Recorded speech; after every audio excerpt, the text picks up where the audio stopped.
Selamat datang di Nanti Malam, tempat di mana batas antara dunia yang terlihat dan dunia yang hanya berani dibisikkan mulai menipis. Di sini, setiap kisah bukan sekadar cerita melainkan jejak-jejak dari mereka yang pernah mencoba menantang nasib, menantang takdir, dan terkadang menantang aturan yang tak terlihat. Malam ini, sebelum kamu lanjut mendengarkan, pastikan lampu sekitar sudah diredupkan. Pastikan pintu dan jendela tertutup rapat, karena beberapa kisah yang kamu dengar di channel ini terkadang suka mengikuti pulang di tempo ini. Kita membahas hal-hal yang tak semua orang berani ceritakan secara langsung. Pesugihan, susuk, ritual pengasihan, dan segala bentuk ikhtiar yang ditempuh manusia ketika jalur biasa tidak lagi memuaskan mereka. Beberapa berhasil, tapi jauh lebih banyak yang akhirnya membayar dengan sesuatu yang tidak pernah mereka bayangkan. Dan malam ini, kita akan membuka sebuah kisah yang sejak lama beredar dari mulut ke mulut. Kisah tentang seseorang yang mencari cinta dengan cara yang tidak semestinya. Ia ingin disayangi, dipandang memesona, dan diinginkan banyak orang. Ia ingin kecantikan yang tak pudar, pesona yang tak luntur, dan perhatian yang selalu kembali padanya. Walau tubuhnya semakin rentah, demi keinginan itu, ia memutuskan berjalan ke jalur yang tidak semua orang berani tapaki, jalur susuk pengasihan. Susuk yang dipercaya mampu memancarkan aura kuat, tapi juga membawa beang-beang kelam di belakangnya. Karena setiap anugerah yang tidak lahir secara alami, selalu ada harga yang harus dibayar. Dan harga itu tidak selalu berupa uang. Malam ini, di episode khusus, dengan judul Menjelang Ajal Pemakai Susuk Pengasihan, kita akan menyelami detik-detik terakhir seseorang yang hidup bertahan-tahan dalam pesona semu. Bagaimana kecantikan yang dulu ia banggakan perlahan berubah menjadi kutukan. Bagaimana wajah yang dulu dipuji mulai menagih balasannya. Dan bagaimana di akhir hidupnya ia menyadari bahwa tidak ada satupun ritual yang bisa menyelamatkannya dari apa yang ia undang sendiri. Jika kamu merasa bulu kudukmu mulai berdiri, it's what? Karena kisah ini tidak hanya menghantui masa lalu orang tersebut. Terkadang, kisah seperti ini bisa menjadi peringatan bagi siapa saja yang masih berniat memilih jalan yang sama. Selamat datang di Nanti Malam. Siapkan dirimu, karena perjalanan kita baru saja dimulai. Namaku Rina. Aku masih ingat betul hari ketika aku pertama kali menginjakkan kaki di kos kecil itu, sebuah bangunan tua 2 lantai yang berdiri di antara pepohonan rindang dan rumah ramah lama di pinggiran kota. Tempat itu terlihat sederhana, tidak terlalu besar, tapi terasa teduh. Dari depan terlihat biasa saja, tapi entah kenapa sejak pertama melihat gerbang besinya, aku merasa ada perasaan aneh seperti hawa dingin yang tiba-tiba datang dari belakang leher. Tapi aku mengabaikannya. Mungkin cuma karena aku kecapekan habis perjalanan. Kos itu dimiliki oleh seorang perempuan parubaya bernama Bu Samirah. Ketika pintu kayu itu dibuka oleh beliau, aku langsung terdiam sepersekian detik. Dari foto-foto WhatsApp dan profil iklan kos, aku kira wajah beliau terlihat muda karena filter atau pencahayaan. Tapi nyatanya, Jodariet, beliau benar-benar cantik. Cantik bukan yang biasa. Cantik yang bikin kamu bingung harus ngomong apa. Padahal beliau sudah 50-an. Ciri-ciri usianya kelihatan dari tangan beliau yang mulai tampak kuret-kuret dan rambut yang sedikit memutih di sela-sela kerudungnya. Tapi astagfirullah, bukan kayak wajah wanita seumurannya. Kulitnya putih mulus, tanpa keriput, tanpa garis halus. Matanya lentik dan tajam, tapi entah kenapa tetap teduh, kayak mata orang yang sering menahan sesuatu. Bibirnya merah alami, bukan merah lipstik. Aku sempat membatin, gila, skincare-nya pasti mahal banget. Dan entah kenapa, saat beliau tersenyum ramah padaku, senyumnya terasa sedikit terlalu lebar. Atau mungkin aku cuma halu. Ya wajarlah, pertama kali pindahan, otak masih lelah. Silakan masuk Nak Rina, katanya lembut. Suaranya tenang, serak halus, tapi terdengar seperti suara yang sering digunakan untuk menenangkan seseorang. Kamarmu di lantai 2 ya? Nanti kalau butuh apa-apa, bilang saja. Aku mengangguk sambil tersenyum. Ya Bu, makasih banyak. Beliau menunjukkan tangga kayu yang sedikit berderit saat diinjak. Setiap langkahku naik, suara krek-krek membuat bulu kudukku berdiri. Lagi-lagi aku mengabaikannya. Namanya juga rumah tua. Kamarku sederhana tapi bersih. Bau kapur barus menyengat, bercampur aroma melati yang samar, aroma yang terasa seperti wangi, tapi juga menimbulkan kesan kosong.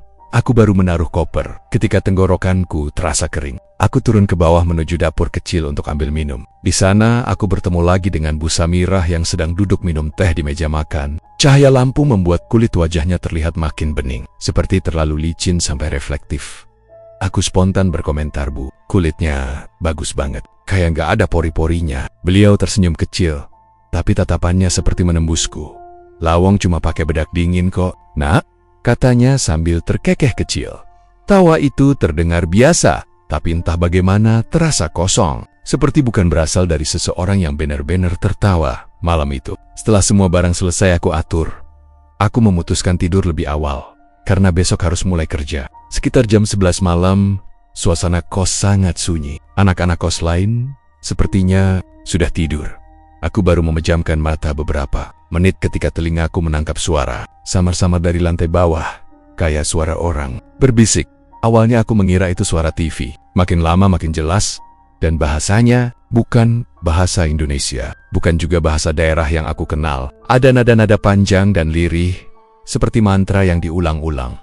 Aku duduk, degup jantung mulai berdebar tanpa alasan. Paling Bu Samirah lagi ngaji, pikirku mencoba menenangkan diri. Tapi pikiran itu lenyap ketika suara lain muncul. Sebuah suara benda kecil jatuh ke lantai. Klink, klink, 3 kali. Suara itu sangat familiar, seperti suara logam kecil, jarum, atau perhiasan. Rasa penasaranku mengalahkan rasa takut. Aku keluar dari kamar dan berjalan pelan ke arah tangga. Dari belokong, angin dingin berjalan menembus punggungku seperti ada yang menghembuskan napas. Saat aku menuruni 2 anak tangga terakhir, aku melihat pintu kamar Bu Samirah sedikit terbuka. Cahaya kuning temaram dari lampu di dalam kamarnya membuat celah pintu terlihat jelas. Dari situ, aku melihat bayangan tubuh. Beliau duduk di depan cermin besar.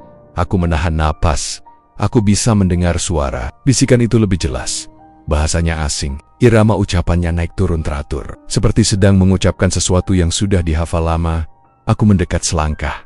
Dari celah pintu itu, aku melihat Bu Samirah sedang duduk dengan punggung tegap, menghadap cermin besar yang berdiri di atas meja rias tua. Wajahnya pucat. Pucat yang bukan seperti orang kurang darah, tapi pucat dingin. Seperti wajah boneka porselen di atas meja rias, ada jarum-jarum kecil berkilau. Jarum-jarum tipis yang bentuknya bukan untuk jahit-menjahit tapi seperti jarum tusuk, berukuran setengah ruas jari. Jarum itu seperti mengeluarkan cahaya halus ketika terkena pantulan lampu. Aku terpaku, kakiku rasanya menempel ke lantai. Napasku berat, tanpa sadar aku berbisik pelan Astikfirullah. Bu Samirah tiba-tiba menghentikan mantranya. Tubuhnya membeku seolah mendengar sesuatu. Aku refleks menutup mulut. Jantungku seperti mau pecah. Beliau tidak menoleh, tapi matanya di cermin bergerak, tepat ke arah pintu, ke arah tempatku mengintip. Dalam sepersekian detik, aku melihat mata beliau berubah, bukan warnanya, tapi tatapannya tajam banget, kayak sedang marah tapi ditahan. Aku langsung menutup celah pintu dengan cepat, menempelkan punggungku ke dinding dengan tubuh gemetaran. Suara napasku tercekat di tenggorokan. "Audzubillah," bisikku. Aku mundur pelan dan naik ke kamar tanpa menoleh ke bawah lagi. Setiap langkah kakiku di tangga terasa semakin berat, seperti ada tangan yang menahan dari bawah. Sesampainya di kamar, aku mengunci pintu dan duduk di lantai. Jantungku tak kunjung tenang. Di luar, lorong tampak gelap dan dingin. Lampu redup seperti meredup sendiri, membuat bayang-bayang di dinding bergerak pelan. Malam itu tidurku tidak tenang. Setiap aku memejamkan mata, aku terbayang matanya, tatapannya, dan jarum-jarum itu dalam pikiran. Suara bisikan tadi masih terngiang, berulang-ulang, sampai satu saat aku mendengar langkah kaki di luar kamar. Lambat, berat, seperti seseorang berjalan sambil menyeret sesuatu. Through. Aku menahan napas. Langkah itu berhenti tepat di depan pintuku. Hening. Aku memejamkan mata erat-erat. Rasanya tubuhku kaku. Tiba-tiba suara bisikan halus terdengar. "Ndak usah takut, Nak." Suara Bu Samirah, tapi bukan seperti suara beliau biasanya. Lebih seperti bercampur 2 suara sekaligus. Aku tidak menjawab. Beberapa detik kemudian, langkah itu menjauh. Suara lantai kayu berderit pelan. Aku ingin menangis tapi tidak bisa.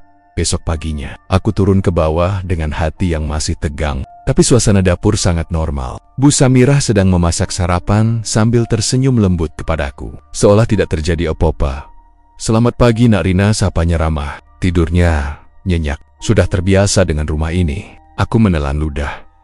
"Iya, Bu, lumayan." Beliau menatapku lama. Senyumnya tipis. Wajahnya begitu tenang sampai aku bertanu-tania. Apakah kejadian semalam cuma mimpi? rumah ini memang agak sepi, katanya sambil membalik tempe goreng. Kadang orang baru suka dengar hal-hal aneh. Anda ke papa, hanya perlu waktu buat adaptasi. Nada bicaranya lembut, tapi kalimatnya membuat bulu kuduku berdiri. Dalam hati aku berdoa lirih, ya Allah, KOK Rezane Koken Grejenin. Beliau sempat menatap wajahku, tatapannya seperti membaca isi kepalaku. Lalu ia tersenyum kecil. Kamu orangnya peka ya? Tanyanya pelan.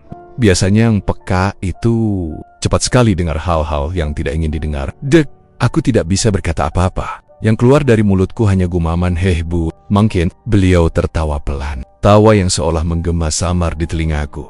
Tidak apa-apa, selama kamu tidak mencampuri yang bukan urusanmu, semuanya akan baik-baik saja. Aku hanya mengangguk. Meskipun kata-katanya membuat tubuhku dingin di maha makan. Beliau meletakkan piring berisi nasi dan tempe goreng. Tolong makan dulu sebelum berangkat kerja. Biar kuat, rumah ini suka nguras tenaga orang baru. Aku memaksa tersenyum. Tentang semalam, katanya tiba-tiba, suaranya menurun. Kamu dengar apa saja? Jantungku berdegup kencang. Nggak dengar apa-apa kok bu. Beliau menatapku lama. Senggok lama, sampai aku merasa sedang digantung oleh tatapannya sendiri. Lalu ia mengangguk pelan. Bagus. Lalu dengan suara hampir tak terdengar, ia berbisik, jangan ulangi lagi. Ucapan itu lebih terdengar seperti peringatan dibanding nasihat. Saat aku hendak pergi ke kantor, aku sempat melewati kamar beliau. Pintu kamarnya sedikit terbuka. Dari dalam tercium aroma wangi yang tajam, wangi melati, tapi bercampur sesuatu yang amis tipis di meja rias. Aku sempat melihat sesuatu yang membuat langkahku berhenti. Sebuah mangkuk kecil berisi cairan, keemasan dan jarum-jarum kecil itu. Bahkan ada 2 jarum yang sepertinya baru digunakan. Ujungnya berwarna kemerahan. Aku langsung merinding. Sebelum aku menutup pintu luar, aku mendengar beliau memanggilku dengan suara lembut, "Rina, nanti malam jangan keluar kamar ya. Apapun yang kamu dengar, didiamkan saja." Kalimat itu menghantam perutku seperti benda berat. Aku hanya mengangguk pelan, tidak berani menatapnya. Saat keluar dari pagar kos, aku berbisik sendiri. Ya Allah, iki omah opo dalan golek masalah. Tapi, aku tetap tinggal. Entah kenapa, meski takut seperti ada sesuatu yang mengikatku di rumah itu. Seperti aku tidak bisa pergi begitu saja. Aku baru sadar, itu baru permulaan. Seminggu tinggal di kos itu membuatku semakin yakin bahwa tempat ini menyimpan sesuatu yang tidak wajar. Di hari ketiga, aku sempat melihat Maulida, salah satu penghuni lama, mengemasi barangnya sambil terburu-buru. Aku memanggilnya dari tangga, "Mau pindah lid?" Dia hanya menoleh setengah. Wajahnya tegang. "Iya Rin." Dadakan, aku nggak betah loh. Kenapa? Maulida menggigit bibir. Tangannya bergetar saat menggenggam tas pakaian. Ia hanya menjawab lirih, "Wis pokoke aku kudu lunga. Hati-hati ya Rin. Ojo sembarangan neng oma iki." Habis bilang begitu, dia langsung turun tanpa sempat aku kejar. Dalam 2 hari berikutnya, 2 penghuni lain ikut pindah. Tidak ada pemberitahuan, tidak ada alasan. Tiba-tiba saja kamar mereka kosong. Kasur sudah dilipat. Lemari tak berisi apa-apa. Tinggal aku dan 1 orang laki-laki bernama Dimas. Dia mahasiswa tingkat akhir. Orangnya humoris. Tapi entah kenapa akhir-akhir ini, mukanya selalu tegang seperti kurang tidur. Suatu pagi aku turun untuk berangkat kerja dan melihat Bu Samira sedang menyapu halaman depan. Beliau mengenakan kerudung coklat muda dan daster hijau tua. Tampak seperti perempuan paruh baya pada umumnya. Tapi ketika ia mengangkat wajah, aku langsung berhenti melangkah. Kulit di bawah mata kanannya mengelupas. Tidak besar, tapi cukup jelas. Bentuknya seperti serpihan tipis kulit yang terangkat. Terlihat kemerahan di pinggirnya, seperti kulit yang terbakar matahari lalu mengelupas. Tapi, ini tidak terlihat seperti itu. Ini lebih mirip kulit yang dipaksa lepas dari tempatnya. "Bu, itu kulitnya?" Tanyaku pelan. Ragu apakah sebaiknya aku bertanya atau pura-pura tidak melihat. Beliau refleks menyentuh area itu, lalu menutupi dengan kerudung sambil tersenyum sangat lembut. Senyum yang terlalu tenang untuk luka yang aneh begitu. Cuma alergi sedikit nak," katanya sambil menyapu lagi. "Biasa nih kalau kena angin malam suka begitu. Tapi aku tahu persis, semalam angin malam tidak sedingin itu. Lagi pula mengelupasnya terlalu rapi, terlalu bersih. Bukan seperti iritasi biasa." Aku hanya mengangguk sopan lalu berpamitan. Namun sepanjang perjalanan ke kantor, bayangan kulit yang terkelupas itu terus muncul di kepala. Ada yang tidak wajar, sangat tidak wajar. Saat pulang sore itu, suasana lorong kos terasa berbeda. Udara jauh lebih dingin. hampir seperti AC rusak yang menyala tanpa henti. Lampu lorong berkedip-kedip perlahan. Bukan mati total, tapi sekadar redup sekejap, hidup lagi, lalu redup kembali. Dan setiap kali cahaya meredup, aku merasa seperti ada yang berdiri di ujung lorong. Mengamatiku bukan sekadar perasaan diawasi, tapi seperti ada mata yang mengikuti tiap langkahku. Aku mencoba bercanda pada diri sendiri. Halusinasi. Capek. Sudahlah Rin. Tapi saat aku memutar kunci kamar, aku benar-benar melihat sesuatu dari ekor mata bayangan hitam. Kecil seperti kepala seseorang mengintip dari balik sudut lorong, lalu menghilang ketika aku menoleh. Aku terlonjak mundur. Aku memejamkan mata, menarik napas dalam-dalam, dan masuk kamar secepat mungkin. Sekitar jam 5 sore, Dimas mengetuk pintu kamar. Rin, lo ngerasa aneh gak sih akhir-akhir ini? Aku membuka sedikit pintu. Aneh? Gimana? Dia memandang ke kiri dan kanan dulu, seperti memastikan tidak ada yang mendengarkan. Kiu kayak, tapi dari ujung lorong itu. Tadi gue lihat kayak bayangan kepala orang lewat, tapi pas gue cek, nggak ada siapa-siapa. Aku langsung merinding. Aku juga lihat Dimas menelan ludah, wajahnya pucat. Lo pikir itu siapa? Aku menggeleng. Gato mak, tapi jangan bilang-bilang Bu Samirah dulu deh. Dia mengangguk cepat. Iya, kami berdua kembali ke kamar masing-masing. Tapi malam itu, seisi kos terasa lebih sunyi dari biasanya. Seperti semua suara luar menghilang. Tidak ada jangkrik, tidak ada motor lewat, bahkan suara angin pun tidak terdengar. Hanya terdengar satu suara. Langkah kecil berlari pelan di lantai bawah. Ceklek, ceklek, ceklek. Seperti kaki anak kecil yang berlari, tanpa alas kaki. Padahal tidak ada anak kecil di kos ini. Aku memutuskan mandi air hangat untuk menenangkan diri. Tapi di kamar mandi, saat aku sedang membasuh muka, tiba-tiba air keran berubah sedikit keruh. Aku memicingkan mata, mencoba fokus pada air itu. Warnanya seperti kekuningan. Aku refleks menutup keran. Tidak, dalam posisi berdiri di depan cermin, aku melihat pantulan wajahku yang tampak tegang. Tapi di belakangku, aku melihat sesuatu. Bayangan hitam kecil di ujung pintu kamar mandi. Aku berbalik cepat. Tidak ada siapa-siapa. Begitu balik lagi ke cermin, bayangan itu hilang, ya Allah. Oco ngaket ke ngono toh. Kumamku liri malam itu. Setelah makan seadanya, aku mencoba tidur. Tapi tepat jam 12 lewat sedikit, suara itu muncul lagi. Kali ini tidak samar, tidak jauh, tidak berlapis-lapis seperti malam pertama. Ini lebih jelas, lebih dekat, dan lebih mengancam. Bisikan itu terdengar dari arah tangga. Harganya sudah tiba. Suaranya seperti dua suara bersamaan. Satu suara perempuan tua, serak dan lemah. Satu lagi suara laki-laki yang sangat dalam. Mereka berbicara dalam nada yang sama, di waktu yang sama. Tapi dua suara yang benar-benar berbeda. Wajah sudah menagih, seluruh bulu kuduku berdiri. Aku ingin memanggil Dimas, tapi rasanya tenggorokan terkunci. Kakiku dingin, jantungku berdebar seperti mau pecah. Aku menarik selimut sampai menutupi kepala, tapi suara itu makin jelas, seolah mendekat ke arah pintu kamar. Aku memejamkan mata kuat-kuat. Jangan buka pintu, Rin. Jangan bisikku sendiri. Tiba-tiba suara ketukan pelan terdengar. Tok, tok, tok. Aku membuka mata lebar-lebar, tapi tubuhku kaku. Ketukan itu tidak keras, tapi ritmenya sangat teratur. Perlahan, seperti seseorang mengetuk dengan jarinya. Tidak terburu-buru. Rina, suara itu memanggil namaku. Nada suaranya lirih, seperti orang mengajak berbicara dari balik tirai. Aku menutup mulut dengan tangan sambil menahan napas. Jantungku rasanya mau melompat keluar. Ketukan itu berhenti, digantikan suara gesekan pelan, seperti seseorang sedang mengusap daun pintu dengan telapak tangan. Tidak perlu takut, aku tahu suara itu. Suara itu milik Bu Samirah. Tapi kenapa terdengar seperti tidak hanya satu suara? Aku tidak menjawab apa-apa, tidak bergerak, tidak bernapas. Setelah beberapa menit yang terasa sangat lama, suara itu berhenti. Langkah kaki pelan terdengar menjauh. Aku masih tidak berani bangun, sampai aku tertidur kelelahan sekitar jam 3 pagi. Paginya aku turun dan melihat Bu Samirah di ruang tamu, sedang mengikat rambutnya sebelum memakai kerudung. Kulit wajahnya tampak lebih pucat dari biasanya, dan area mata yang kemarin terlihat mengelupas, kini lebih parah. Kulit itu tidak hanya mengelupas tipis tapi seperti ada goresan merah memanjang, seperti bekas kulit yang ditarik paksa.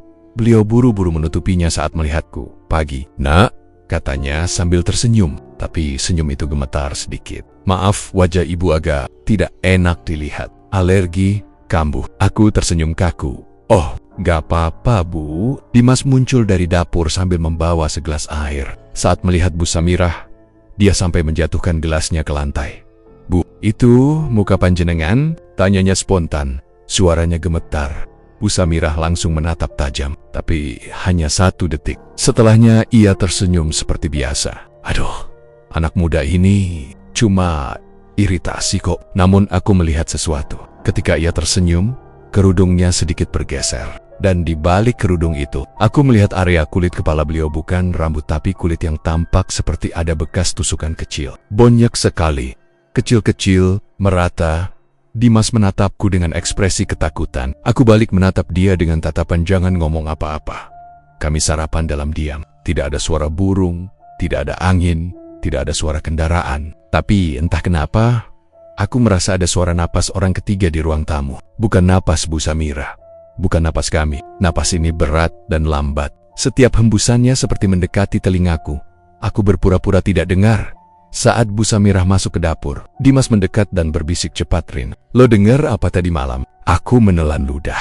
Bisikin. Dia menatapku lebar-lebar. Lojut. Aku mengangguk. Table. Harganya tiba. Dimas memejamkan mata, wajahnya pucat. Gue juga dengar bagian itu. Kami saling tatap. Dalam tatapan itu, kami tahu sesuatu yang lebih buruk dari sekadar suara sedang menunggu kami. Hari itu berjalan lambat. Saat pulang kerja sore hari, lorong kos tampak gelap meskipun lampu menyala. Seperti cahaya lampu tidak bisa menjangkau dinding-dinding. Aku mencoba mengabaikan bayangan hitam yang lagi-lagi melintas di ujung lorong. Tapi saat aku masuk kamar, aku menemukan sesuatu di depan pintu. Sebuah benda kecil berkilau. Sebuah jarum. Bukan jarum jahit, tapi jarum seperti yang kulihat di meja rias Bu Samirah. Ujungnya lengkung halus, dan yang lebih mengerikan, ada noda merah kering di pangkalnya. Aku spontan menutup mulut, keringat dingin mengalir di tengkukku. Dari arah bawah, terdengar suara perempuan tertawa lirih. Suara yang sangat pelan tapi jelas, tawa yang seperti menahan sesuatu. Seperti tawa yang tidak keluar dari kebahagiaan, tapi dari kesedihan. Dari rasa sakit, aku memungut jarum itu dengan tisu, dan membuangnya ke tong sampah kamar mandi. Tapi sepanjang malam, aku merasa pintu kamarku terus saja ditatap dari luar. Saat aku memejamkan mata untuk tidur, bisikan itu muncul lagi. Lebih dekat, lebih jelas, seolah berada tepat di belakang kepalaku. Harganya sudah tiba. Terdengar tarikan napas panjang. Wajah sudah menagih. Aku menutup telinga dan menangis pelan. Dan entah kenapa, saat aku menyeka air mata, aku merasa ada hembusan angin sangat dingin melewati pipi kiriku. Seperti ada jemari dingin menyentuh wajahku sebentar. Aku tidak tidur sampai subuh. Dan aku tahu, ini baru awalnya. Sejak kejadian suara bisikan itu, aku jadi lebih banyak mengurung diri di kamar. Tapi ternyata bukan cuma aku yang ngerasa hal-hal aneh. Dimas penghuni kos satu-satunya selain aku mulai terlihat gelisah, bahkan ketika cuma duduk di teras. Dia sering melirik ke arah lorong panjang yang menghubungkan kamar-kamar. Seolah ada sesuatu yang sedang dia curigai dan diperhatikan terus-menerus sore itu. Saat aku lagi nyuci piring di dapur, Dimas datang sambil membawa gelas kopi. Dia bersandar ke tembok, mukanya serius. Berbeda banget dari biasanya yang suka bercanda. Rin, katanya pelan. Lo pernah lihat nggak? Kamar nomor 3 selalu gelap. Tapi tiap jam 2 pagi, lampunya nyala. Aku sempat berhenti nyuci, menoleh dengan alis mengernyit. Selama ini aku memang notice, tapi aku kira cuma hal-hal kecil yang gak penting kamar 3 itu, tanyaku. Setahu gue ditutup, Mas. Bu Samirah bilang bocor. Dimas mendengus kecil. Poker ape, bocor kok tiap jam 2 pagi lampunya hidup. Kalau bocor kenapa cuma nyala sebentar, habis itu mati lagi. Dan itu hampir tiap malam. Aku otomatis merasa ada beban dingin menempel di tengkukku. Sejujurnya, aku memang pernah dengar suara geseran dari kamar itu. Kayak ada kursi yang digeser pelan. Tapi aku selalu mikir positif. Mungkin tikus, atau suara dari rumah sebelah. Dimas kemudian menambahkan dengan nada yang lebih pelan. Lo gak salah dengar waktu itu, Rin. Gue juga pernah dengar. Suara kayak sesuatu dicabut dari kulit. Cekrek, cekrek. Pelan banget tapi jelas. Aku merinding. Tanpa sadar, aku meremas spons di tangan sampai busanya keluar banyak, Mas. Jangan nakut-nakutin gue. Gumamku. Dimas menggeleng pelan. Gue nggak bercanda. Gue udah tinggal di kos ini setahun. Gue udah lihat beberapa penghuni pindah mendadak. Ada yang tengah malam pergi bawa koper. Ada yang cuma ninggalin baju doang. Tapi semuanya sama. Mereka nggak pernah pamit. Aku mulai merasa udara dapur berubah berat. Bau sabun cuci piring yang biasanya seger tiba-tiba terasa anyir. Entah sugesti atau apa. Dimas menatapku dalam-dalam. Lo sadar nggak? Kita berdua doang sekarang. Kos penuh ini tinggal 2 orang penghuninya. Dan Bu Samirah. Menurut lo, dia beneran normal? Pertanyaan itu seolah nyetrum pikiranku. Wajah Bu Samirah kembali muncul di kepala, terlalu cantik, terlalu mulus, terlalu enggak, dan kulit bawah matanya yang mengelupas itu. Saat itu aku bener-bener mulai gak enak hati. Mas, lo mau bilang susuk? Bisikku. Dimas mengangkat bahu. Tapi dari ekspresinya aku tahu, dia sebenarnya lebih percaya daripada pura-pura netral. Gue gak nuduh sih, katanya. Cuma, lo tahu sendiri, dia cantik banget buat umur 50 lebih. Auranya kayak cewek umur 30-an. Kalau cuma skincare, ya nggak gitu juga. Aku menggigit bibir. Entah kenapa kalimat itu terasa benar dan makin bikin suasana ngeri. Setelah maghrib berlalu, kos mulai sepi. Lampu lorong berkedip sesekali. Seperti biasanya, angin lewat celah jendela membawa aroma lembab dari halaman belakang. Dimas mengetuk pintuku. Jam 1:30 pagi. Aku belum tidur. Jadi aku langsung bukain. Mukanya tegang dan dia membawa senter kecil. Rin, ikut gue, katanya pelan. Kita ngintip kamar nomor 3. Gue harus tahu apa yang sebenarnya terjadi. Aku tuh, Mas, apa perlu banget? Perlu? Jawabnya cepat. Sebelum kita kayak penghuni yang udah ninggal tanpa jejak. Aku akhirnya nurut. Dari semua orang di kos ini, cuma Dimas yang tersisa. Dan jujur, aku butuh teman. Kami berjalan pelan di lorong. Langkah kami nyaris tanpa suara karena lantai keramik dingin dan lembab. Dari arah kamar Bu Samirah yang ada di ujung, terdengar suara kipas angin berputar itu. Tandanya dia mungkin tidur. Tepat pukul 2 lewat sedikit. Lampu kamar nomor 3 menyala. Cahaya kekuningan merembes lewat celah bawah pintu dan garis tipis di pinggir kusen. Aku langsung berhenti. Napasku tercekat, Mas. Nyala, bisikku. Dimas mengangguk. Dia melangkah lebih dekat, senter dimatikan. Kami mendekat perlahan. Hanya beberapa langkah di depan pintu. Dari dalam terdengar suara gesekan. Cekrek, cekrek, cekrek, cekrek. Suara itu kayak jarum kecil atau logam tajam yang ditarik keluar dari sesuatu yang bukan kayu, bukan kain. Suaranya terlalu basah, terlalu daging. Rasanya mau muntah waktu aku sadar. Itu suara seperti benda ditarik dari kulit manusia. Aku menutup mulutku, menahan agar nggak bersuara. Dimas juga tampak pucat, tapi dia nekat. Dia membungkuk pelan, mencoba mengintip dari celah lantai. Mas, jangan! Nanti ketahuan! Bisikku. Tunggu, ada yang bergerak, katanya pelan. Aku hampir kabur saat itu juga, tapi rasa penasaran aneh menahanku. Atau mungkin karena aku takut ninggalin Dimas sendirian. Tiba-tiba suara dari dalam kamar berhenti, hening total. Sampai aku bisa dengar detak jantungku sendiri di telinga. Aku menelan ludah. Mas, kenapa diam? Dimas masih jongkok mengintip. Nafasnya berat. Dia kemudian berbisik lirih, gemetarin. Aku lihat kaki seseorang. Aku merinding seketika. Kaki siapa? Tanyaku hampir tanpa suara. Dimas tidak langsung menjawab. Dia tampak bingung. Kakinya pucat banget, kayak nggak ada darahnya. Diam, tapi ada sesuatu yang nempel di kulitnya, kilap-kilap. Kayak jarum. Aku spontan menutup mulutku. Lalu tiba-tiba, bruk, pintu kamar nomor 3 bergetar keras seperti ditendang seseorang dari dalam. Aku langsung lompat mundur beberapa langkah. Dimas terjungkal ke belakang. Senter hampir jatuh dari tangannya. Bruk, brak. Pintu itu terus digedor dari dalam. Saking kerasnya, kusennya bergetar. Suara gedorannya berat, seperti sesuatu atau seseorang yang sangat kuat mencoba keluar. Aku langsung panik. Mas lari, Dimas bangkit, dan kami berdua kabur sepanjang lorong. Suara gedoran semakin keras, seperti semakin marah karena mengetahui kehadiran kami. Begitu kami sampai di ujung lorong, lari menuju tangga menuju teras. Suara itu berhenti mendadak. Hening total. Tak ada satupun suara. Kami masih berdiri di tangga, nafas ngos-ngosan, dada naik turun cepat. Aku memegang tembok agar nggak jatuh saking gemetarnya. Dimas akhirnya bersuara lirih. Tadi gue lihat jelas, itu bukan kaki Bu Samirah. Kakinya kurus, pucat, kayak kaki mayat. Dan jarum-jarum itu nancep di kulitnya. Banyak banget.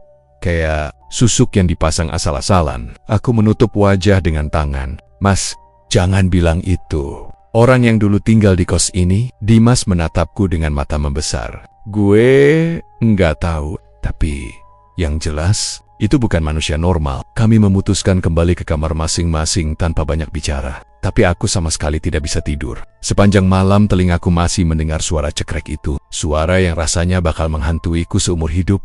Menjelang jam 4 pagi, aku sempat mendengar langkah kaki pelan dari arah lorong. Bukan langkah Bu Samirah, langkahnya biasanya lebih ringan. Ini langkah yang berat dan lambat, seperti menyeret sesuatu. Aku tak berani keluar kamar. Aku hanya duduk di pojok ranjang, sambil membungkus diri dengan selimut. Setiap suara kecil membuatku tersentak, dan ketika azan subuh mulai berkumandang, langkah itu perlahan menghilang. Tapi aku tidak bisa lupa bisikan samar yang seakan datang dari balik dinding Wiswayahe. Sing nyawang kudu bayar. Seakan ada sesuatu yang memperingatkan atau menagih. Aku sadar, setelah malam itu, hidupku di kos tersebut tidak akan pernah sama lagi. Dan kamar nomor 3 kini resmi menjadi sumber teror yang membuatku mempertanyakan, apa sebenarnya yang disembunyikan Bu Samirah? Satu hal yang pasti, aku dan Dimas telah melihat sesuatu yang seharusnya nggak boleh kami lihat, dan sesuatu itu masih mengintai kami. Siang itu suasana kos terasa berbeda. Matahari terik, tapi hawa di dalam rumah kos seperti lembab dan dingin. Dari dapur tercium aroma sayur lodeh, tapi anehnya ada bau lain yang samar, bau obat luka bercampur anyir halus. Aku dan Dimas duduk di meja makan, menunggu Bu Samirah yang katanya mau gabung sarapan bareng. Aku sebenarnya sudah nggak berani berada dekat beliau setelah kejadian semalam. Tapi Bu Samirah sendiri yang memanggil kami. Nggak enak kalau nolak. Lagi Dimas bilang kita harus bersikap normal supaya nggak dicurigai. Saat suara langkah pelan terdengar dari lorong, aku mengatur nafas. Kupaksa diriku tetap duduk tenang walau jantungku makin cepat. Selamat makan, Nak. Suara Bu Samirah lembut seperti biasa. Tapi ketika beliau duduk, aku refleks menahan napas. Kulit pipinya mengelupas parah. Bukan sekadar bersisik atau lecet, tapi benar-benar seperti lapisan kulitnya terkelupas dan terbuka, memperlihatkan daging merah tipis di bawahnya. Ada garis darah tipis mengalir ke arah rahang. Tapi tak banyak, seolah luka itu sudah lama. Tapi terus membuka lagi. Aku hampir menjatuhkan sendok. Dimas, yang duduk di sampingku, pelan-pelan mencondongkan tubuh, lalu berbisik sangat lirih, "Rin, itu susuknya mulai keluar." Aku menelan ludah keras-keras. Tubuhku langsung dingin. Bagaimana susuk bisa keluar seperti itu? Benarkah susuk akan mendesak keluar jika pemiliknya sudah melanggar sesuatu? Atau kalau usianya tak mampu lagi menahan energi yang ditanam? Bu Samirah hanya menatap kami sambil tersenyum. Senyumnya lembut, tapi tidak menenangkan. Ada sesuatu di balik senyuman itu, seperti seseorang yang menyembunyikan rasa sakit luar biasa tapi tidak mau mengakui. Dan kemudian, tanpa diduga, beliau berkata dengan suara tenang, tapi matanya tajam menusuk. Kalau kalian dengar sesuatu, pura-pura nggak dengar. Kalau pura-pura nggak lihat. Itu syaratnya. Aku terpaku. Dimas juga. Bu Samirah mengambil sendok, lalu mengaduk lodeh pelan-pelan seperti tidak terjadi apa-apa. Kalau kalian melanggar, nanti wajah kalian gantian menagih. Kalimat itu disampaikan pelan, tapi rasanya keras seperti pukulan. Menagih? Wajah yang menagih? Apa maksudnya wajah bisa menagih? Sebelum aku sempat bertanya, Bu Samirah menatap kami lagi. Kali ini lebih lama, seakan memastikan kami benar-benar menyimak. Tatapannya bukan marah, bukan mengancam, tapi seperti seorang guru yang lelah melihat murid-muridnya berbuat salah. Aku dan Dimas tidak membalas apapun. Kami hanya menunduk, makan tanpa suara. Suasana itu terasa seperti ritual makan terakhir sebelum dihukum.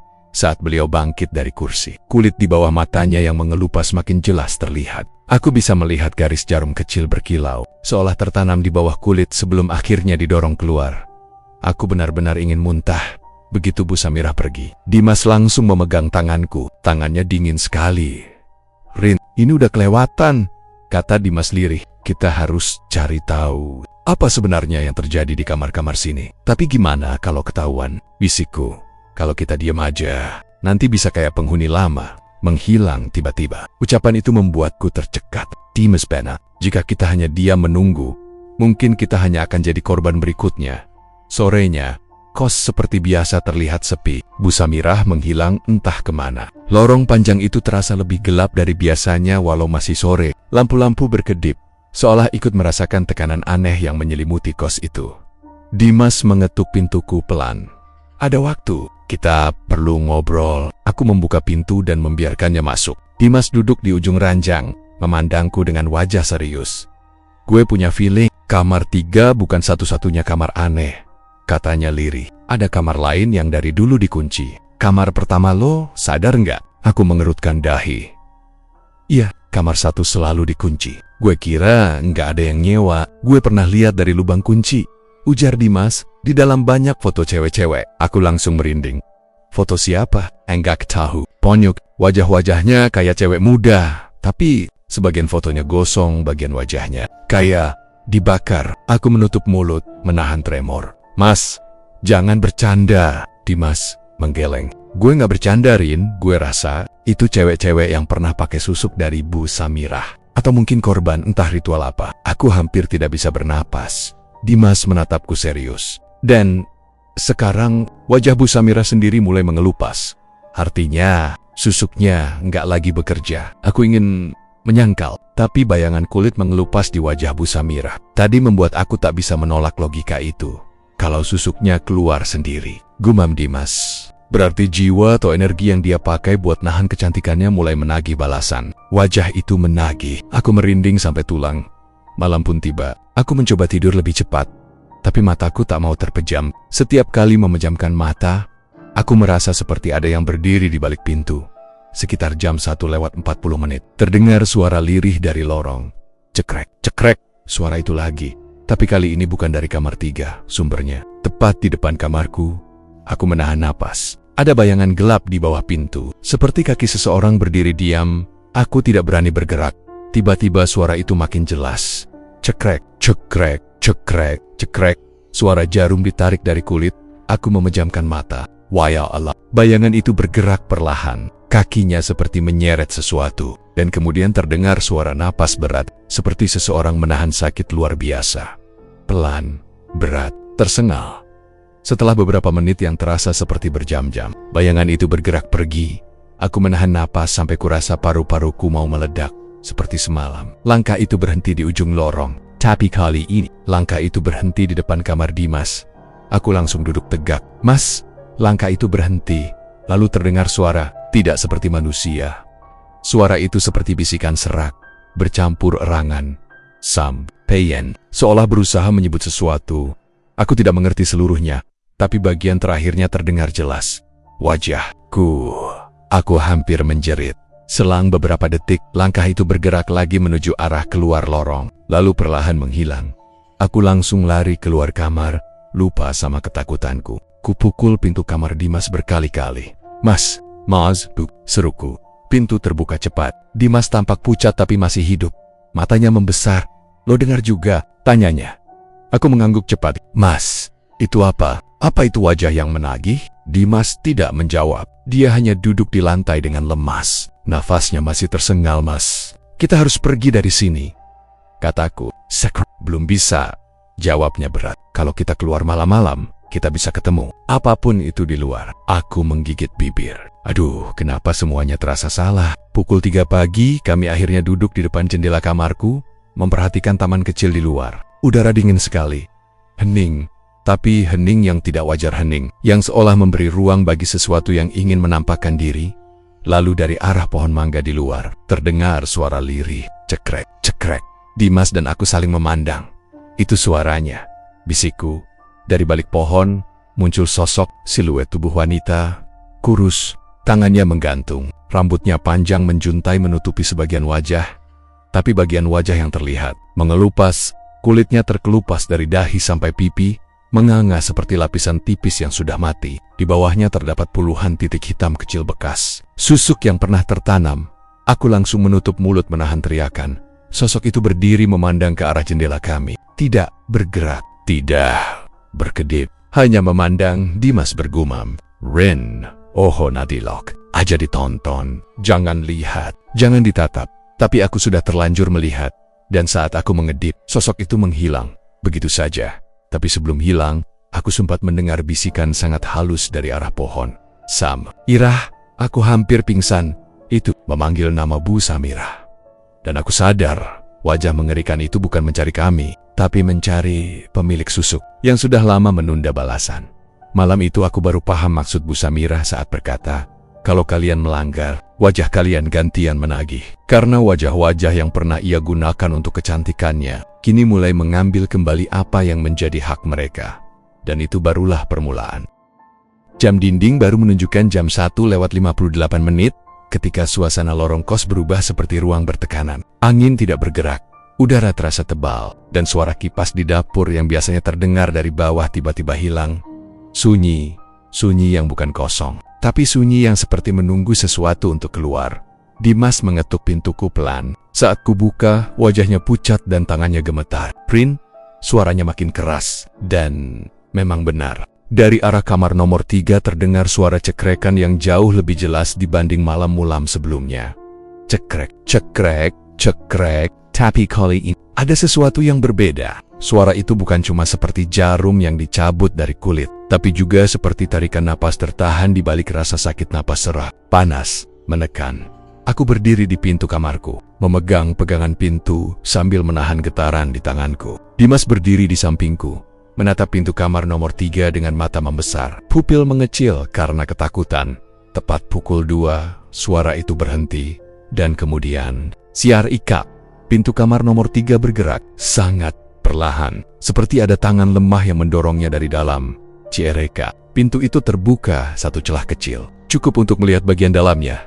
Aku spontan menarik napas panjang dan menahannya. Dimas memegang lenganku, seolah minta izin apakah kami harus kabur atau tetap di tempat. Tapi rasa penasaran bercampur takut menahanku. Lorong diterangi hanya oleh satu lampu kecil yang berkedip-kedip. Cahaya itu masuk sedikit ke dalam kamar nomor 3 melalui pintunya yang terbuka. Dan di sana ada cermin besar, berdiri di sudut ruangan, memantulkan bayangan kabur seperti kaca yang sudah lama tidak dibersihkan. Tapi bukan cerminnya yang membuatku hampir pingsan. Di depan cermin itu, ada sosok bukan berdiri melainkan membungkuk dengan punggung melengkung, seperti seseorang yang sudah terlalu lama menanggung beban berat. Rambutnya panjang, kusut, hitam pekat seperti basah, tubuhnya kurus, hampir tinggal tulang. Tapi bagian yang membuat lututku lemas adalah wajahnya. Wajah itu seperti tanah liat yang meleleh. Kulitnya menggantung dari pipi, jatuh perlahan seperti kain basah yang robek. Dahi dan dagunya terkelupas, memperlihatkan bagian bawah kulit yang warnanya pucat kehijauan. Ada bekas-bekas lubang kecil, terlalu banyak lubang kecil yang seolah bekas jarum susuk yang pernah ditanam berpuluh-puluh kali. Sosok itu mengangkat wajahnya sedikit, membuat kulit gantung di pipinya bergoyang. Dari sudut bibirnya keluar cairan gelap, entah darah atau sesuatu yang lebih tua dari darah itu sendiri. Aku langsung mundur ber3 langkah. Dimas menutup mulut, tapi suara napasnya tersengal. Sosok itu tiba-tiba bergerak, bukan berjalan, melainkan merangkak. Suaranya kasar, menyeret tubuhnya di lantai. Krek, krek, teg, teg, teg. Jantungku memukul dadaku sendiri. Saat sosok itu merangkak lebih dekat ke arah pintu, aku bisa melihat mata kirinya kosong, hanya lubang gelap yang terlihat seperti rongga tengkorak. Mata kanannya masih ada, tapi pupilanya melebar sempurna, hitam penuh, tidak menunjukkan tanda kehidupan. Mulutnya bergerak perlahan, lalu suara serak keluar. Aku. Yang pertama, aku dan Dimas langsung menegang. Sosok itu melanjutkan, suara semakin jelas dan retak seperti kayu tua. Susukku dicabut. Waktu ajal datang. Ia mengangkat tangannya, menunjukkan jarinya yang tinggal tulang dan sedikit kulit tipis. Dari sela-sela jarinya, ada jarum-jarum kecil jatuh. Klik, klik, klik. Jarum itu jatuh di lantai lorong, memantulkan cahaya lampu yang berkedip. Sosok itu merangkak makin dekat. Wanginya seperti campuran tanah basah, darah mengering, dan sesuatu yang busuk tapi tua. Sangat tua. Saat wajahku pecah, dia biarkan aku pergi. Aku langsung sadar siapa dia yang dimaksud. Bu Samirah. Sosok itu mengangkat wajah hancurnya ke arah kami. Kulitnya terlepas sedikit di bagian pipi kiri saat ia bergerak. Aku ingin berteriak, tapi suara itu seakan terkunci di tenggorokanku. Sekarang, gilirannya. Setelah mengucapkan itu, ia mendadak bergerak cepat. Kecepatan yang tidak sesuai dengan kondisi tubuhnya yang seperti hampir hancur. Aku menagih. Dimas menarik tanganku dan kami langsung kabur. Kami lari sepanjang lorong seperti orang kesetanan. Lampu berkedip lebih keras seolah hendak mati. Bayangan sosok itu memanjang di dinding, merangkak cepat seperti binatang yang sedang kelaparan. Aku hampir jatuh, tapi Dimas menarikku. Sampai akhirnya kami masuk ke kamar masing-masing. Aku membanting pintu kamarku dan memutar kunci dengan gemetar. Nafasku kacau, mataku panas, tubuhku dingin. Dari luar kamar terdengar sesuatu menyeret lantai, krek, krek, krek. Dan suara itu berhenti tepat di depan pintuku. Aku menahan napas. Detik itu, aku merasakan kehadiran yang sangat dekat, hingga tulang-tulangku kaku. Dan kemudian, terdengar suara dari bawah pintu, klik, klik, klik. Suara benda jatuh, jarum kecil. 1, 2, seolah sengaja dijatuhkan di depan pintu kamar, dan kemudian suara itu bicara lagi. Saatnya wajah menakar aku. Suaranya serak, tapi terdengar seperti ada sesuatu yang memerintahkannya dari belakang, seperti suara dua lapis yang tumpang tindih. Lalu beberapa detik kemudian, suara itu bergerak menjauh, pelan, menyeret tubuhnya kembali menuju lorong. Aku belum sempat mengatur nafas ketika suara baru muncul. Suara lirih dari balik lemari pakaianku, cekrek. Aku langsung melonjak mundur ke pojok kamar. Lemari itu goyang perlahan. Dari dalam terdengar seperti jarum jatuh lagi. Klik, klik, klik. Aku menutup telinga, memejamkan mata. Endang lunya, endang lunga, bisikku lirih. Pergilah. Tapi suara itu malah makin jelas. Seakan ada seseorang di dalam lemari yang perlahan membuka pintu dari dalam. Aku tidak tahu berapa lama aku terdiam. Setiap detik seperti 100 tahun. Sampai akhirnya, tok tok tok. Ada yang mengetuk pintu kamarku. Aku tersentak, kaget setengah mati. Tok tok tok lembut, perlahan, tidak seperti ketukan makhluk tadi. Aku menahan napas lalu bertanya dengan suara kecil. Mas, Dimas. Suara dari luar menjawab perlahan. Suara manusia. Suara yang kukenal. Rin, logap. Dimas. Aku langsung membuka kunci dan menarik pintu sedikit. Dimas berdiri di luar. Wajahnya pucat tapi jelas masih manusia. Dia memegangi dadanya, masih ngos-ngosan juga. Lo dengar suara jarum jatuh? Tanya Dimas. Aku hanya mengangguk. Dia menelan ludah. Rin, kita harus keluar dari kos ini. Aku mengangguk lagi. Sekarang juga. Tapi sebelum kami melangkah pergi, lampu lorong mati total. Bersamaan dengan itu, dari arah kamar nomor 3, ada suara pintu tertutup pelan. Crap. Dan kemudian, langkah kaki menyeret datang. Lagi, perlahan, semakin dekat. Bukan satu langkah, bukan satu sosok. Ada 2, atau 3, atau lebih. Suara seretnya datang dari jauh. Lalu, semakin dekat. Semakin dekat. Seperti wajah-wajah yang mulai kembali menagih. Dan itu baru malam pertama mereka keluar. Pagi itu lorong kos terasa jauh lebih dingin daripada biasanya. Matahari sudah naik, tapi sinarnya tidak sampai menembus jendela kecil di ujung lorong. Aku berjalan pelan menuju dapur, mencoba mencari Dimas yang sejak subuh tidak muncul-muncul. Kepalaku berat, kurang tidur, dan bayangan wajah hancur dari kamar nomor 3 masih menempel jelas di pikiranku. Tapi baru beberapa langkah, aku mendengar teriakan kecil. Rin, kesini! Cepat! Suara Dimas dari ruang tamu. Aku langsung berlari, dan saat melihat apa yang terjadi, seluruh tubuhku seperti kehilangan tenaga. Bu Samirah tergeletak di lantai, tubuhnya tampak seperti kain yang dilipat berantakan. Napasnya pendek-pendek, Don Wah. Aku bahkan harus menahan muntah. Kulit di pipinya bukan hanya mengelupas, tapi sudah membentuk celah-celah dalam, seperti ada roh lapar yang mengorek dari dalam. Lapisan kulitnya tidak hanya robek tapi seperti meleleh, menggantung tipis, dan bergetar setiap kali ia bernapas. Di bagian dekat mata, kulit itu bahkan sudah hilang sepenuhnya, meninggalkan daging merah yang terbuka. Bu Semir, Bu Bang. Dimas menggoyangkan tubuhnya pelan. Wanita tua itu membuka mata perlahan. Mata itu berair, kemerahan, tapi masih mengandung sisa-sisa ketegaran orang yang sudah bertahan-tahan, menyembunyikan sesuatu. Aku gak kuat lagi. Suaranya serak, seperti seseorang yang tenggorokannya dipenuhi pasir. Aku berlutut di sampingnya. Tanganku gemetar. Bu, apa yang terjadi sama wajah ibu? Ia hanya menghela napas panjang. Sangat panjang. Seperti seseorang yang akhirnya menyerah setelah menahan sesuatu bertahun-tahun.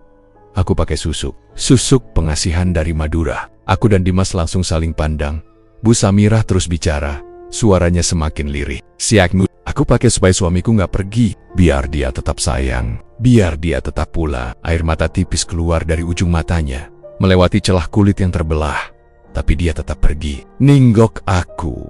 Ia berbisik. Suara Jawa itu keluar tanpa ia sadari. Aku ra iso nahan hatan wong sing wis ora cinta maneh. Aku tidak bisa. Aku tidak bisa menahan hati seseorang yang sudah tidak mencintaiku lagi. Aku menggenggam tangannya. Tangannya dingin.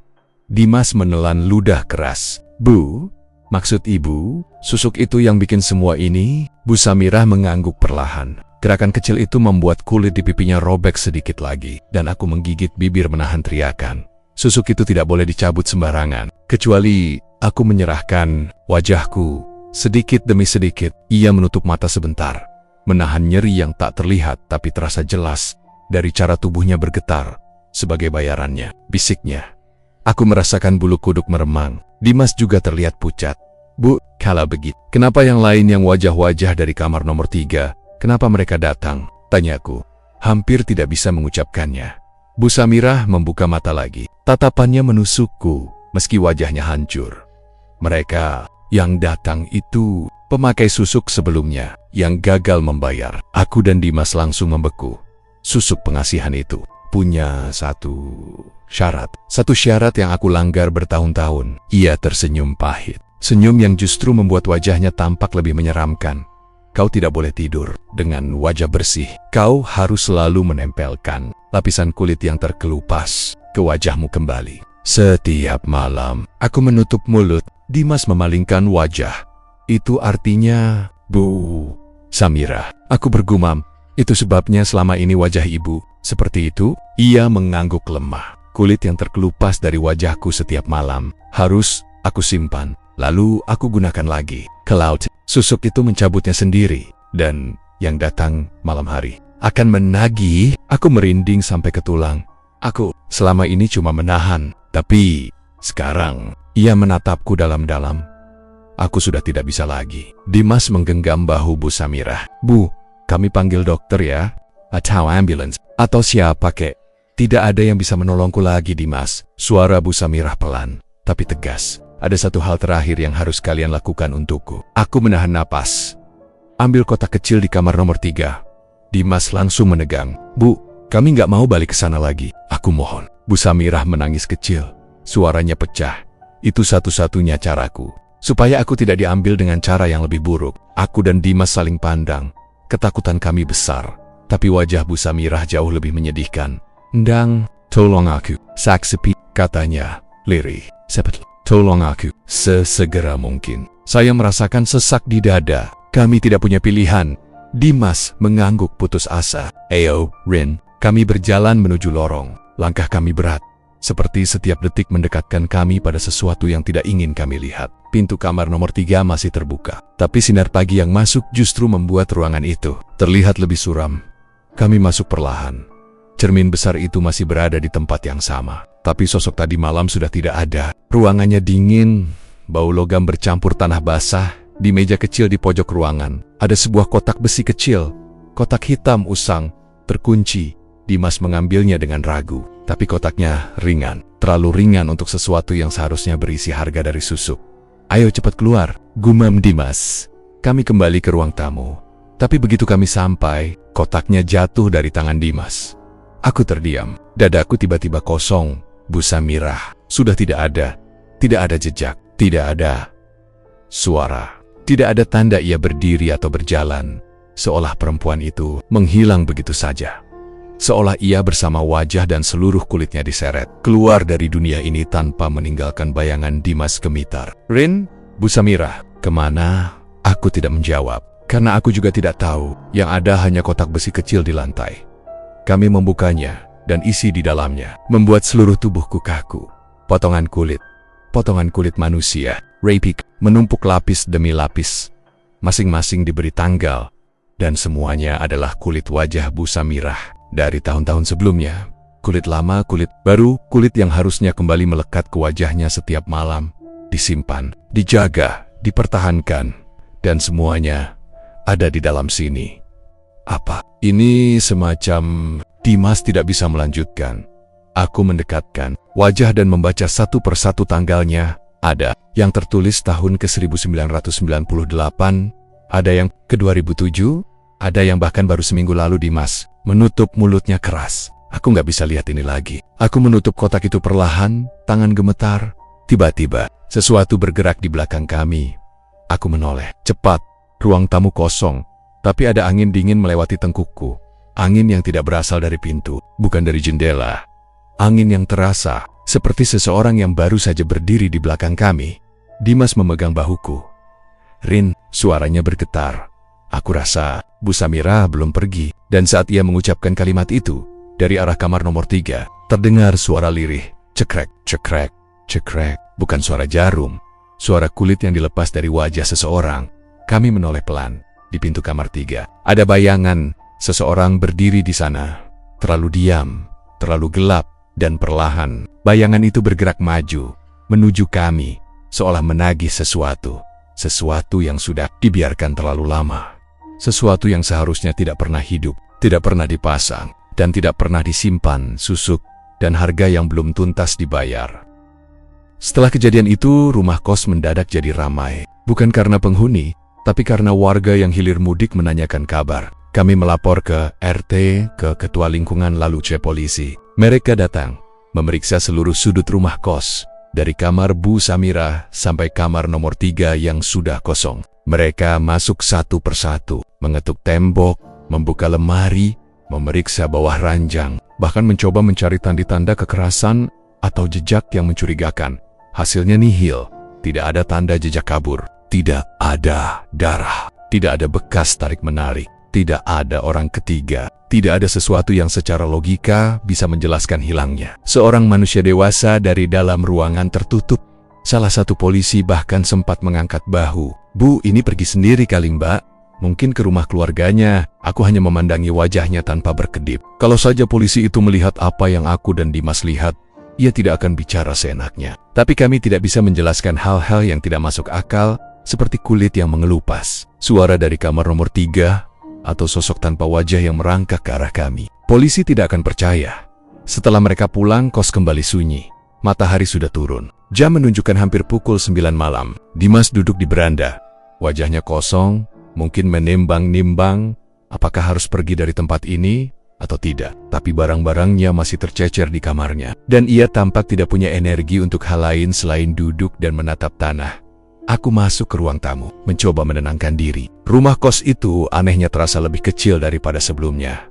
Seperti dindingnya semakin menyempit, udara dingin merayap masuk lewat celah jendela, dan aku memeluk tubuhku sendiri. Dan itu saat segalanya berubah. Cermin besar yang tergantung di ruang tamu tiba-tiba berembun dari dalam. Embunnya tidak normal, bukan seperti embun kaca mandi yang tertempel dari luar, tapi muncul perlahan seperti ada sesuatu yang bernafas dari balik cermin. Aku menatapnya lama, dadaku sesak, sampai akhirnya embun itu membentuk satu kata. Satu kata yang terlihat seperti digores kuku, yang menyaksikan harus mengganti. Aku menjerit dan mundur sampai menabrak kursi. Kursinya jatuh, suaranya menggema di seluruh ruangan. "Dimas!" teriakku. Beberapa detik kemudian Dimas datang berlarian dari arah dapur. Wajahnya panik. "Ada apa?" Aku menunjuk ke cermin, tapi saat ia menatap ke sana, tulisannya masih ada, bahkan lebih jelas, seolah cermin itu merasa perlu memastikan kami berdua melihatnya. Dimas menarik napas panjang. "Rin, ini gak bisa dibiarkan. Kita harus..." Tapi ia terhenti. Matanya menatap wajahku lama. "Terlalu lama, Rin." Suaranya gemetar. "Wajah lo." Aku mengerutkan kening. "Apa maksud lo?" Aku menyentuh pipi. Dan di detik itu, jantungku seolah terjatuh ke perut. Ada bagian kecil kulit, pipiku yang terkelupas. Tipis, lembut, tapi jelas dan terasa nyeri. Seperti ada tangan kecil menarik kulit wajahku dari dalam. Seperti ada sesuatu yang mencoba keluar dari balik kulitku. Sakit, gumamku, menahan napas. Perih banget. Dimas mundur satu langkah. "Rin, itu kayak yang terjadi di wajah Bu Sam. Jangan bilang itu." Suaraku meninggi, bukan marah, tapi takut. Aku menyentuh kulit yang terkelupas itu pelan-pelan.